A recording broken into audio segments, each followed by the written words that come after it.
नमस्कार दोस्तों। तो आज जानते हैं जीडीपी के बारे में। ग्रॉस डोमेस्टिक प्रोडक्ट अगर हिंदी में समझा जाए तो सकल घरेलू उत्पाद। नेशनल इनकम के अंदर 5 सोर्स आती हैं: GDP, GNP, NDP, NNP and PPP.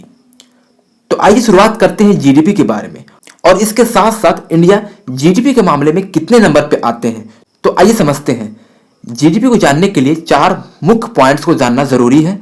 सबसे पहला पॉइंट जो है political boundary, and second time calculation, and third good and services, and fourth last cost. तो हम सबसे फर्स्ट पॉइंट को समझते हैं पॉलिटिकल बाउंड्री के बारे में। तो आइए समझते हैं पॉलिटिकल बाउंड्री के बारे में।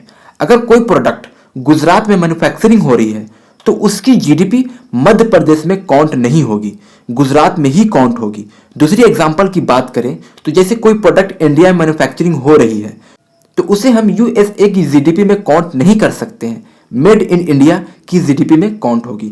जैसे में यूएसए की कंपनी इंडिया में प्रोडक्ट मैन्युफैक्चरिंग कर रही है तो वो इंडिया की जीडीपी में काउंट होगी, ना कि यूएसए की जीडीपी में काउंट होगी। तो इसलिए हम लोग ज्यादा फोकस करते हैं मेड इन इंडिया। अब हम सेकंड नंबर पॉइंट की बात करते हैं। तो अब समझते हैं कितने टाइम में जीडीपी को कैलकुलेट की जाती है। तो अमूमन 1 ईयर में जीडीपी को कैलकुलेट कर दी जाती है। एंड थर्ड नंबर पॉइंट, अब आइए समझते हैं गुड एंड सर्विसेज के बारे में। इसमें जीडीपी कैसे कैलकुलेट की जाती है। गुड्स मतलब वस्तु, सर्विसेज मतलब सेवा। हम वस्तु लेने के लिए पैसे पे करते हैं। अब हम सर्विसेज की बात करें तो हम पैसे पे करते हैं तो उसके बदले में वस्तु नहीं दी जाती है, लेकिन हमें अचीव हो जाता है कि पैसे के बदले में हमें कुछ मिला है, तो उसे सर्विसेज कहते हैं। आसान लैंग्वेज में समझने के लिए एग्जांपल लेते हैं, जैसे car manufacturing, coal manufacturing, mobile equipment, carpenter equipment, construction equipment, lab equipment, sports equipment. तो ये सब गुड्स वस्तु है, ये सब इंडिया में मैन्युफैक्चरिंग होती है, तो इसी का हिसाब रखना जीडीपी कहलाता है। अब जैसे ट्रेन से सफर करना, प्लेन से सफर करना, स्कूल कॉलेज में पढ़ाई करना, बाल काटना, बैंकिंग एंड एलआईसी, ये सब सर्विसेज सेक्टर है। पैसे तो पे करते हैं, उसके बदले में फीलिंग अचीव होती है। जब हम ट्रेन में सफर करते हैं तो हमें एक जगह से दूसरे जगह तक पहुंचा दिया जाता है, तो उसके लिए हमें पैसे पे करने होते हैं। तो उसके बदले में हमें ट्रेन नहीं दी जाती है, वो हमें दिल्ली से मुंबई तक पहुंचा के छोड़ देती है, तो वो हमें सेवा कर रहे हैं, वो हमें सर्विसेज दे रहे हैं। तो इस पॉइंट को सर्विसेज कहते हैं और इसी का हिसाब जीडीपी में रखा जाता है। अब समझते हैं लास्ट पॉइंट। जो लास्ट पॉइंट है हमारा लास्ट कॉस्ट। लास्ट कॉस्ट का मतलब होता है अंतिम मूल्य। अब इसके बारे में हम समझते हैं। जब हम शॉप के पास मोबाइल खरीदने जाते हैं तो हमें लास्ट कॉस्ट पे करना होता है। इसको आसान भाषा में समझते हैं, जब हम मोबाइल खरीदते हैं तो मोबाइल के अंदर बहुत सारी पार्ट्स होती हैं, लाइक बैटरी, प्रोसेसर, मदरबोर्ड या डिफरेंट पार्टिकल्स।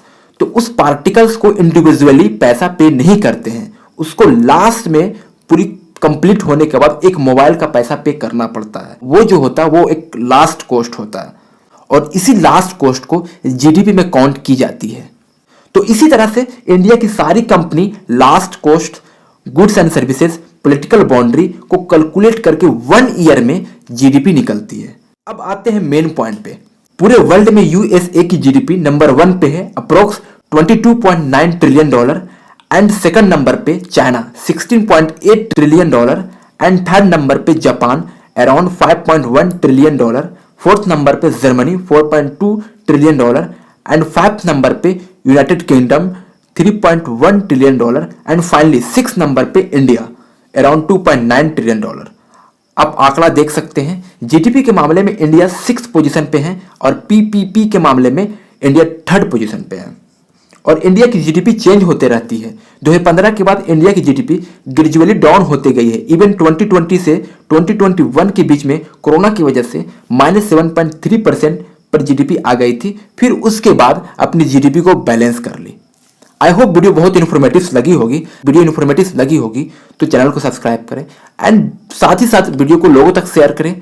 धन्यवाद।